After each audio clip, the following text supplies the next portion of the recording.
Now we circle back to our top story today, which is the Vice President Sara Duterte's announcement that she's officially running for President in 2028. Ang tanong, ano naman kaya ang reaksyon dito ng Malacanang?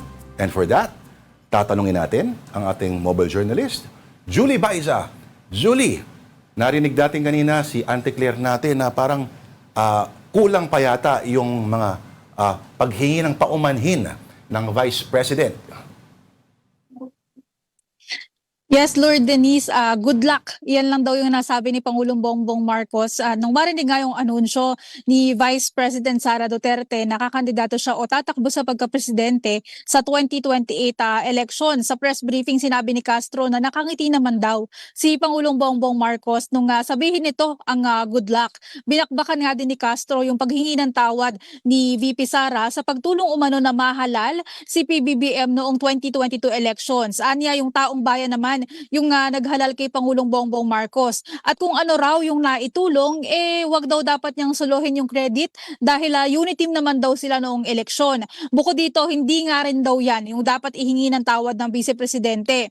Mas marami raw siyang dapat ihingi ng tawad, gaya na lang ng paghingi ng paumanhin para sa mga biktima ng extrajudicial killings o EJK, pagpapakalat umano ng fake news, pagbabakasyon, paggastos ng 7 milyon para sa personal trip, pagtanggap ng posisyon bilang sekretary ng Department of Education, gayong aminado siya na wala raw siyang alam doon nga sa posisyon, mga peking student vouchers, panes at nabubulok na pagkain na i-deliver daw sa mga mag-aaral at maging yung mga nawawalang school supplies o school materials.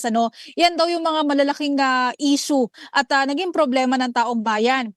Sinagot din ni Castro yung paghingi ng paumanhin ni VP Sara sa mga Pilipinong lubog pa rin sa baha dahil nga sa korupsyon. Isa-isa niya yung mga nangyaring pagbaha at ang mga naging bagyo noong nagdaang administrasyong Duterte. Wala raw naramdaman doon sa umano'y libu-libong flood control projects. Kaya hindi raw dapat ipahid lang kay Pangulong Bongbong Marcos yung issue ng korupsyon ngayon. At panghuli, kung sa usapin naman nga ng eleksyon, sa ngayon sinabi ni Castro na hindi pa nila napapag-usapan kung makikipag-usap ba ang administrasyon sa oposisyon. Gaya nga raw nung nasabi niya, magkaiba kasi yung politician sa isang statesman. At si Pangulong Bongbong Marcos bilang statesman, hindi raw iniisip yung susunod na eleksyon, kundi yung kapakanan ng susunod na henerasyon.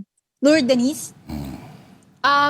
Julie, ano ulit yung reaksyon ni Yusek Claire nung naalala ko may nagtanong kasi sa kanya about VP Sara saying na hindi niya naman alam, parang day one pa lang na parang may katiwalian na, yun pala yung pinapasok niya. Ano pa. Kasi parang, if I'm not mistaken, Julie,